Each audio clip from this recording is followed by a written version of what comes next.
Clip number 521۔ اس clip میں انشاءاللہ آپ قرآن پاک کی سورہ ہود کی آیت نمبر 30 سے لے کے 31 تک کی تلاوت، ترجمہ اور تفسیر قرآن صراط الجنان سماعت فرمائیں گے۔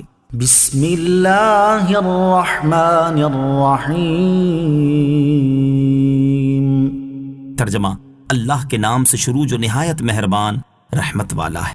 وَيَا قَوْمِ مَن يَنصُرُنِي مِنَ اللَّهِ إِن طَرَدتُّهُمْ أَفَلَا تَذَكَّرُونَ۔ ترجمہ، اور اے میری قوم، اگر میں انہیں دور کر دوں تو مجھے اللہ سے کون بچائے گا؟ تو کیا تم نصیحت حاصل نہیں کرتے؟ وَلَا أَقُولُ لَكُمْ، اے میری قوم، اس آیت کا معنی یہ ہے کہ عقل اور شریعت اس بات پر متفق ہیں کہ نیک اور متقی مسلمان کی تعظیم کرنا، جبکہ فاسق و فاجر اور کافر کی توہین کرنا ضروری ہے، اور اس کے برخلاف کرنا یعنی فاسق و فاجر اور کافر کو تعظیم کے طور پر قربت سے نوازنا، اور نیک متقی پرہیزگار مسلمانوں کو ان کی توہین کے طور پر اپنے آپ سے دور کر دینا اللہ تعالیٰ کے حکم کی خلاف ورزی ہے۔ حضرت نوح علیہ السلام سے جب ان کی قوم کے لوگوں نے غریب مسلمانوں کو اپنے آپ سے دور کرنے کا مطالبہ کیا تو انہیں حضرت نوح علیہ السلام نے یہ جواب دیا، جس کا مفہوم یہ ہے کہ بفرض محال اگر میں شریعت کے حکم کے برخلاف کافر اور فاجر کی تعظیم کر کے اسے اپنی بارگاہ میں قرب سے نوازوں اور متقی مومن کی توہین کر کے اسے اپنی مجلس سے نکال دوں تو یہ اللہ تعالیٰ کے حکم کی صریح خلاف ورزی ہوگی، اور اس کی وجہ سے میں اللہ تعالیٰ کے عذاب کا حقدار ٹھہروں گا۔ مجھے بتاؤ پھر اس وقت مجھے اللہ تعالیٰ کے عذاب سے کون بچائے گا؟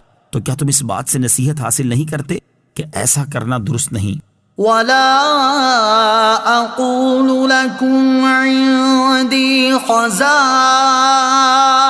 اللَّهِ وَلَا أَعْلَمُ الْغَيْبَ وَلَا أَقُولُ إِنِّي مَلَكٌ وَلَا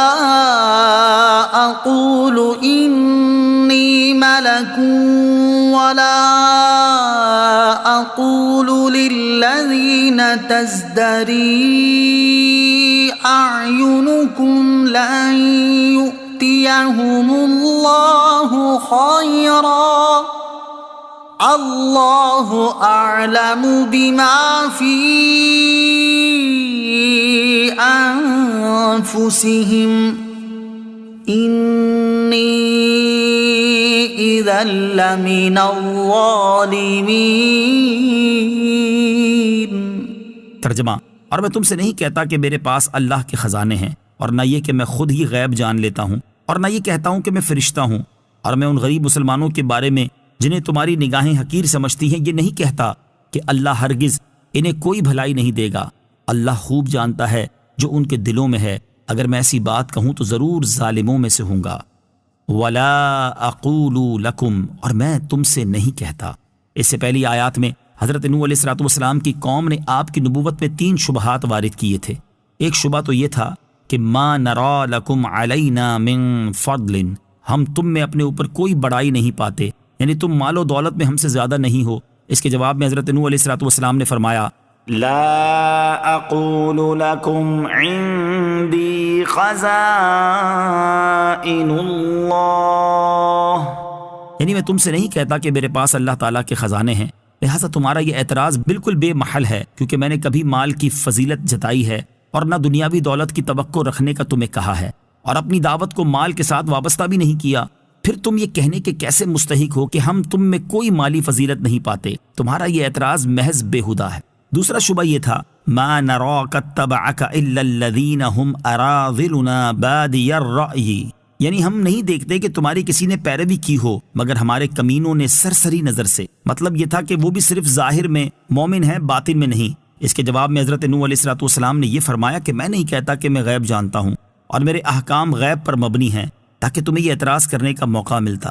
جب میں نے یہ کہا ہی نہیں تو اعتراض بے محل ہے اور شریعت میں ظاہر ہی کا اعتبار ہے، لہذا تمہارا اعتراض بالکل بے جا ہے۔ نیز لا اعلم الغیب فرمانے میں قوم پر ایک لطیف اعتراض بھی ہے کہ کسی کے باطن پر حکم کرنا اس کا کام ہے جو غیب کا علم رکھتا ہو، جبکہ میں نے اس کا دعویٰ نہیں کیا، حالانکہ میں نبی ہوں، تو تم کس طرح کہتے ہو کہ وہ دل سے ایمان نہیں لائے؟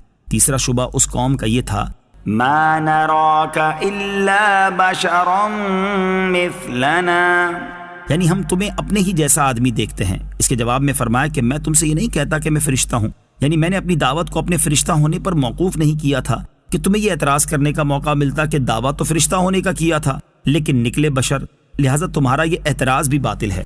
ولا اقول، اور میں یہ نہیں کہتا۔ کفار نے چونکہ غریب مسلمانوں کو حقیر سمجھا تھا، اس پر حضرت نوح علیہ السلام نے اپنی قوم سے فرمایا میں ان غریب مسلمانوں کے بارے میں جنہیں تمہاری نگاہیں حقیر سمجھتی ہیں یہ حکم نہیں لگاتا کہ اللہ تعالیٰ ہرگز انہیں دنیا و آخرت میں کوئی بھلائی نہ دے گا۔ نیکی یا بدی، اخلاص یا نفاق، جو کچھ ان کے دلوں میں ہے اسے اللہ تعالیٰ خوب جانتا ہے۔ اگر میں ان کے ظاہری ایمان کو جھٹلا کر ان کے باطن پر الزام لگاؤں اور انہیں نکال دوں تو ضرور میں ظالموں میں سے ہوں گا، اور بحمد اللہ میں ظالموں میں سے ہرگز نہیں ہوں، تو ایسا کبھی نہ کروں گا۔ اس سے معلوم ہوا کہ مسلمان کو کسی دلیل کے بغیر منافق یا کافر کہنے والا ظالم ہے کہ شریعت کا حکم ظاہر